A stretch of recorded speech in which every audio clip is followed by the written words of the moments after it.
Well, if you have been thinking about giving your kitchen a facelift and the first project that you want to tackle are those cabinets that you never really liked to begin with. I'm speaking from experience. Today, interior design expert Joel Blair from JB's Interior Design is here with some advice before you buy. So hopefully people are just on the preparation part of this project. Good to see you again. Nice seeing you too. Kitchen cabinets, bathroom cabinets, there's so much when you're buying them that can get overwhelming in the selection process. But there are certain things about the cabinets that set the price point. So this is like a warning to buyers to know what you're getting. Make sure you're getting the best value by checking out the features, the finishes, and the construction of the units that you're purchasing. Okay, what about the whole thing with the stock cabinets? Because a lot of us have them, or you kind of inherited them in your home, right. You didn't upgrade, or you go to, you know, the big box hardware stores, right. And you go, I like that one, I'll take that one. And it's all about what you like. There's nothing wrong with a stock cabinet.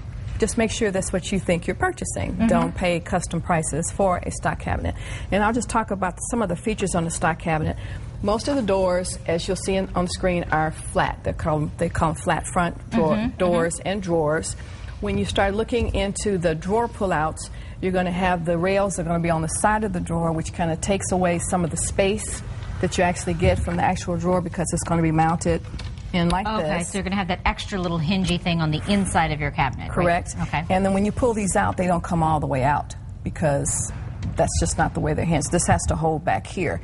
These are going to be made out of melamine. Sometimes they're laminated melamine on top of MDF, so then don't expect wood construction in these. Now, why do we care about that? You may not, but why would one? Well, it's all taste. I don't think that there's a lot of difference as far as the functionality of the surfaces, unless you have.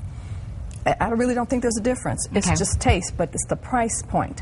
When you move to custom pricing, you expect a better finish, you expect better materials, and that's what you're paying for. So don't pay custom prices for a stock cabinet.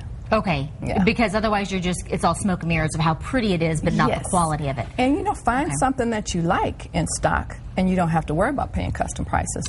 Well, I want to talk a little bit about custom because you kind of alluded to some of the benefits in that the construction theoretically should be better. Yes, definitely should be better. Perhaps a warranty even? Well, they may have a warranty and they may not. What's going to happen with the custom is you're going to get a better door. They'll have more designs on the door. You'll have a wider variety of wood species. You'll get much more finishing detail done. You may have a glaze finish on your cabinets. The drawers are going to be dovetailed so that the construction is much sturdier than this one was staples and glue. So this is the difference right here that we were talking about compared to the side hinge on the other example. And then you're going to have the hinging is here underneath, so you get the full width. And these drawers will pull all the way out.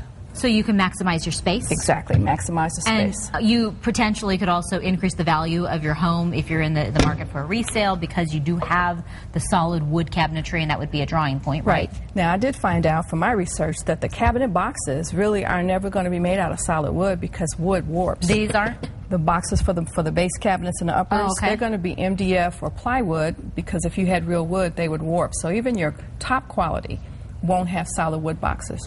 You know what I've seen a lot of, and I think I'm probably going through my Pottery Barn magazine, are those glass finishes where you can see everything inside the cabinet. Now, for my family, no way, because things don't match. Stuff falls out when you open the things, the cabinets. Right. So for my family, it doesn't work, but I know that it looks so beautiful, and I know so many people are drawn to it. Right, and that's going to be available on the custom line of cabinets. You're going to see glass fronts, you're going to see glazing, you're going to see feature cabinets like Lazy Susans, pan trays, spice trays. That's available in the custom level of cabinets, not necessarily in your stock. These are going to come, stock cabinets come just the way they come. Not a lot of options, not a lot of things you can tweak with them. So what comes first, the chicken or the egg, the desire for new cabinets or your budget? Your budget. Okay. I think you need to start with budget always.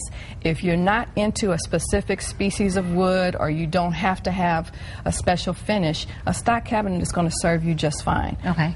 The real caution is paying for a custom and getting a stock. Okay, and then as we talk about the price, the different finishes, will that determine that price? Yes, so this is an example of a glazed door, And what this is labor intensive. They have to paint the wood first, then they cover it with a glaze, and then someone has to actually come in and wipe off the glaze. Wipe it off. Yeah, we did a segment on that. And yeah, I thought, so that's going to be more money. Yeah, you can get away with stains and paint will be less expensive, but when you get into glazes, it's more expensive. You know what I like? I like those black ones. Well, just make sure you have a top coat. That look distressed? Well, yeah, I had just worked with a client. She had trouble with a company. There was no top coat on her cabinet, so you need to look at the finish. Construction, finish, features. And your contract, too, with who you're working with, to make sure you know exactly when it's going to be done and what you are entitled to if they don't meet that. Absolutely. You need to make sure. Some last tips. Know what you're getting. Get an itemized cost sheet. Check that contract for your rights, because you don't want to be calling the BBB saying, I had a problem.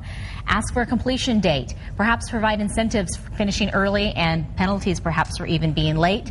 Know what's not included in your contract. And then always work with a designer or a contractor that you trust to walk you through the process, or at least the early stages of it, so that you know exactly what you're going to be getting. Now, we do have a Sonora Living special that you want to tell us about. Yes, Cabinet Solutions USA is offering a 10 by 10 L-shaped kitchen configuration that includes some appliances, granite, sink, and faucet for $5,800. Wow, that gets you well on your way. It gets you well on your way, absolutely. Hey, thanks for getting the hookup for us.